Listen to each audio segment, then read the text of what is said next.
Olá pessoal, estamos de volta para mais uma aula de Geografia. Essa semana nós damos continuidade ao estudo do capitalismo, a evolução do capitalismo. Especificamente nós vamos agora para o capitalismo industrial e o capitalista financeiro monopolista.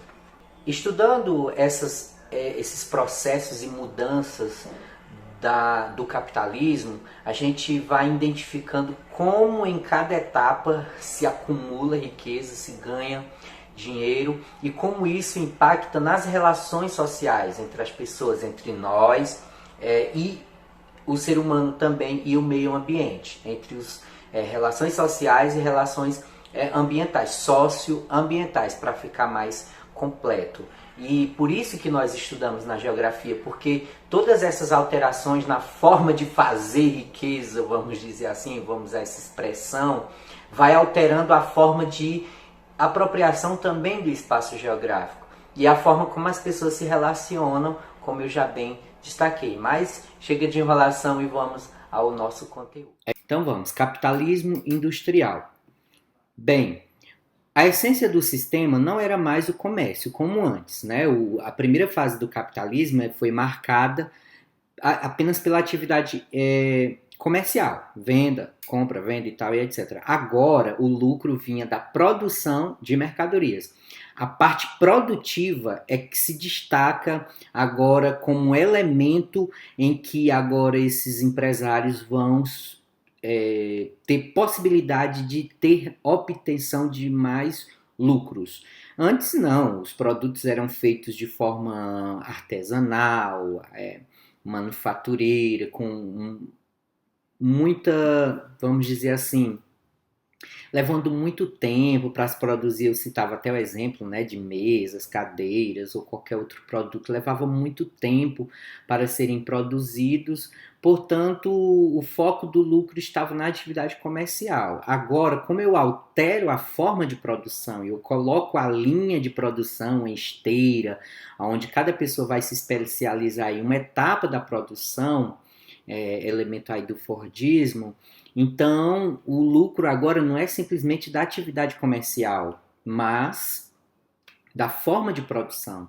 A forma de produção vai dizer muito sobre o quanto de dinheiro eu vou ter de lucro no final desse processo todo. Olha aí, na sequência, o mecanismo da exploração capitalista foi chamado por Karl Marx de mais-valia.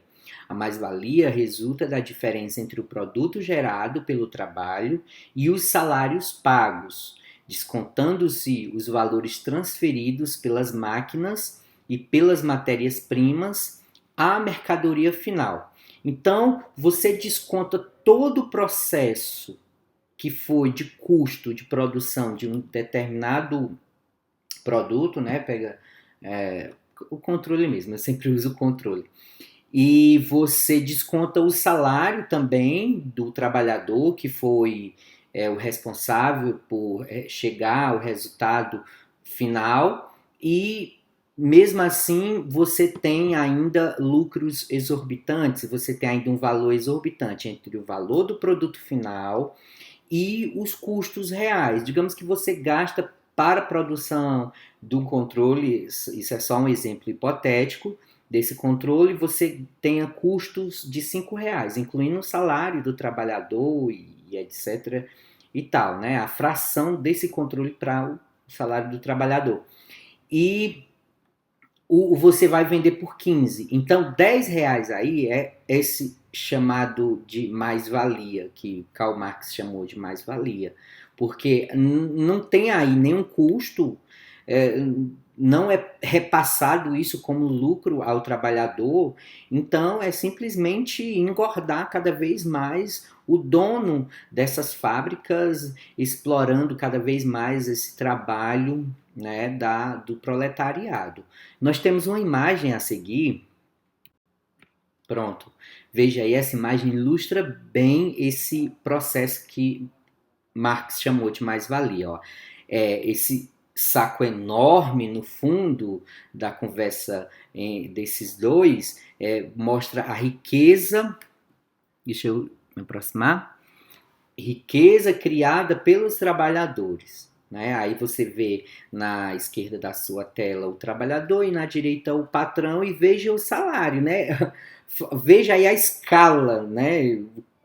É um mínimo. O salário, por que salário mínimo, né? Gerou até aí uma piada sem querer, né? O salário mínimo que é repassado para esse trabalhador é mínimo em comparação à riqueza que ele produz. Então, essa riqueza produzida vai para o bolso e poupança desse patrão, que vai ajudar ele reinvestir nos negócios, quer dizer, controlando cada vez mais esse processo todo e controlando cada vez mais, porque vai desenvolver mais tecnologias, vai obter mais fábricas, vai dominar mercados, vem aí os monopólios e os oligopólios que a gente vai ver na sequência, lá no próximo capitalismo, quer dizer, deixando cada vez mais esse trabalhador inerte, sem possibilidade, muitas das vezes, de mudança desse sistema, sem possibilidade de alterar essas relações, né, deixando ele quase de mãos atadas. Eu não vou dizer completamente. Há sim possibilidades de reversão, mas quase impossíveis, vamos dizer assim. Bom? Agora nós vamos para o último ponto desse capitalismo, que é o assalariamento permite ocultar, por trás da liberdade contratual, a existência de uma coerção essencialmente econômica. O trabalhador vende a sua força de trabalho por falta de opção para não morrer de fome. Então, esse salário, o trabalhador até acha pouco, mas ele acha o seguinte, que é o que ele tem.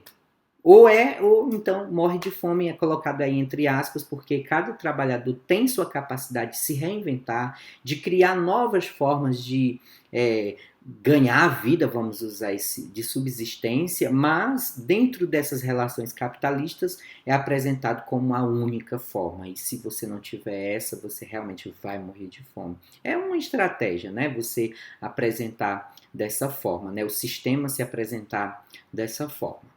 Tem mais pontos aqui no capitalismo industrial.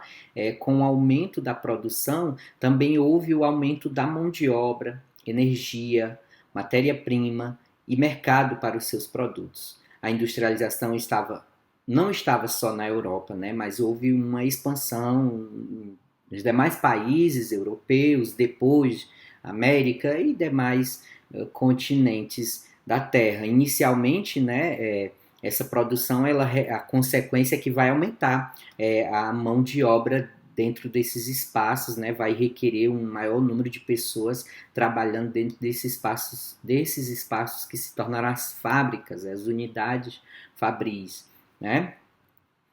Tem ainda mais 2 pontinhos, gente. Eu sempre achando que era o último, mas ainda tem mais. No capitalismo industrial ainda temos o desenvolvimento dessa linha dessa ideologia do liberalismo econômico, né? Dessa doutrina econômica, né? Não é ideologia, doutrina econômica, chamada liberalismo.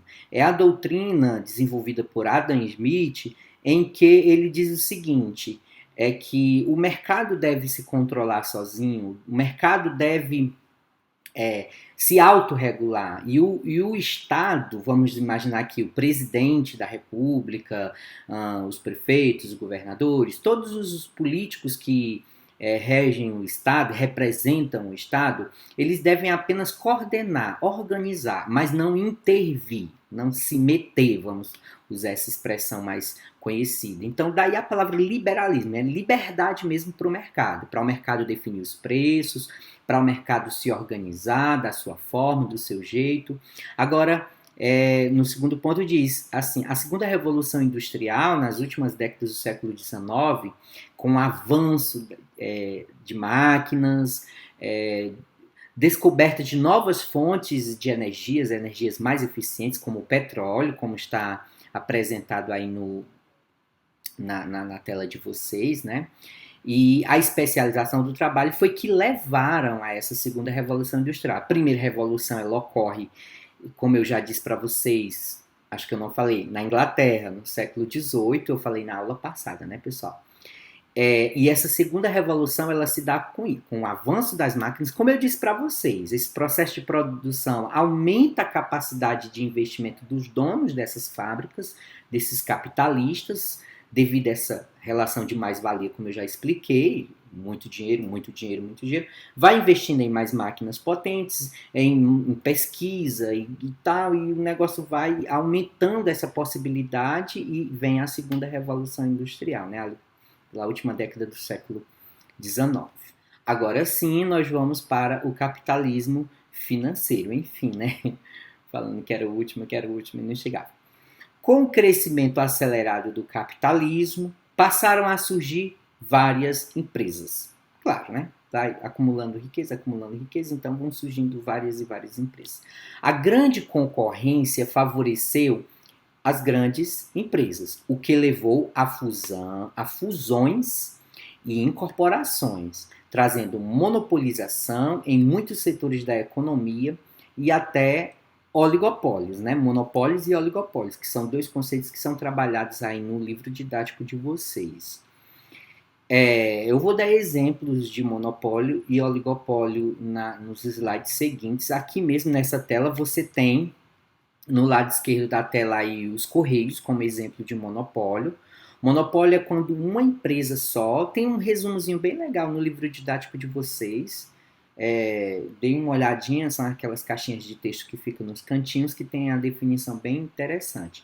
Mas a grosso modo aqui, pessoal, os Correios ele dominam o mercado. Só ele presta serviço ou ele tem privilégios na prestação de determinados serviços, que no caso é de serviços postais, né? Existem sim as transportadoras, outras empresas que fazem algo similar aos Correios, mas na escala e na dimensão dos Correios, somente os Correios realmente no Brasil. As outras empresas elas atuam pontualmente em determinadas regiões, determinada cidade, é muito pontual, mas os Correios não, a nível nacional é bem abrangente e por isso que é um exemplo de monopólio. E na direita da tela de vocês têm aí várias empresas e o valor delas de mercado, né? Você vê aí algumas com um círculozinho maior representando um maior poder de mercado, um maior poder de atuação nas suas áreas. Tem aí a questão do Google para a área de busca, não tem nenhum concorrente na linha, na mesma altura que o Google. Tem o Bing, quem é que conhece o Bing, gente, da Microsoft, né? Inclusive é de uma empresa que está aí apresentada como uma dessas empresas que dominam o mercado, né? Mas para buscador é só o Google. A Microsoft ela domina a questão de produção de PCs, produção de sistema operacional, que é o Windows. E aí vem a Apple também, né, que domina o mercado de smartphones high-end, né, de aqueles smartphones mais caros. E dita tendência, inclusive, né? Depois que em 2007 foi lançado o iPhone, até então os celulares eles tinham teclas, né? Eles tinham os botõezinhos ali, os números, as letras e tal. E quando se lançou o iPhone, achava-se que não ia pegar, não ia dar certo um aparelho só tela, não ia dar certo. E hoje a gente está acostumado com isso, né, gente? É exemplo de oligopólio. É um exemplo onde várias empresas elas dominam determinado mercado, né? Elas fazem uma certa parceria para dominar determinado mercado, né? Para manter ali o domínio. Veja que nesse ano, ou foi no ano passado? Agora me pegou, foi no ano passado. Em 2020, a Apple lançou o iPhone 12 e ele não veio mais com um carregador na caixa, com aquele dock, né? Eu não sei, carregador. Ele veio o cabo de carregador, do carregador, mas aquela cabeça, não sei como chama, ele não colocou mais na caixa e não veio também mais o fone de ouvido. Todo mundo criticou, jogou pedra, disse a maior coisa e tal, mas o que aconteceu? A Samsung agora com o lançamento do seu mais novo high-end também, não veio também com esses esses acessórios. E aí a Xiaomi vai entrando, então você vê que meio que há uma parceria entre elas, ou que seja uma parceria de fato consensual, conversa entre elas, ou de forma indireta mesmo, que uma faz, as outras vão acompanhando, então o consumidor é que é prejudicado nessa situação toda, né? Com tanto o oligopólio quanto o monopólio, a diferença né? Mono só uma empresa domina. Oligopólio aí já são diversas empresas que, com acordo direto ou não, elas dominam determinado mercado, ok? E é ruim para o consumidor, no fim das contas. Eu vou apresentar mais dois exemplos de monopólios aqui no Brasil. Não quer dizer que só eles é que produzem isso no Brasil, mas eles dominam, eles têm um poder muito expressivo. Claro que existem outros meios de comunicação no Brasil, mas esses dois monopólios que eu vou apresentar, eles representam assim um expressivo domínio de mercado por essas duas empresas, que é o Grupo Globo, e aí você vê aí apresentado os diversos ramos, os braços, né, sei lá, os tentáculos do que é o Grupo Globo, né? A gente acha que é só a Rede Globo, mas são diversos meios de comunicação, revistas, jornais,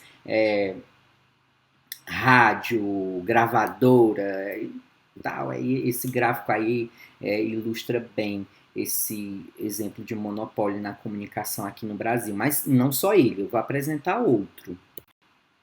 Aí tá mais um outro, até menor do que o Grupo Globo, né? Se você for fazer comparação dos números que estão apresentados aí, né? Ele tem menor expressividade, mas não deixa de ser um grande grupo dominante no país, né? Com diversos meios de comunicação, dominando vários setores de comunicação, ok? Da família SAD. Agora, no mundo, no exemplo de oligopólio, você vê aí algumas marcas que a gente conhece muito bem, Coca-Cola, Nestlé, Danone e entre outras, essas são as mais expressivas, né? Unilever também, mas você vai observar que com o selo Nestlé vem diversos produtos, com o selo Coca-Cola vem diversos produtos, com o selo Unilever vem diversos produtos. Então, esse site sp6.com.br fez uma matéria sobre isso, né?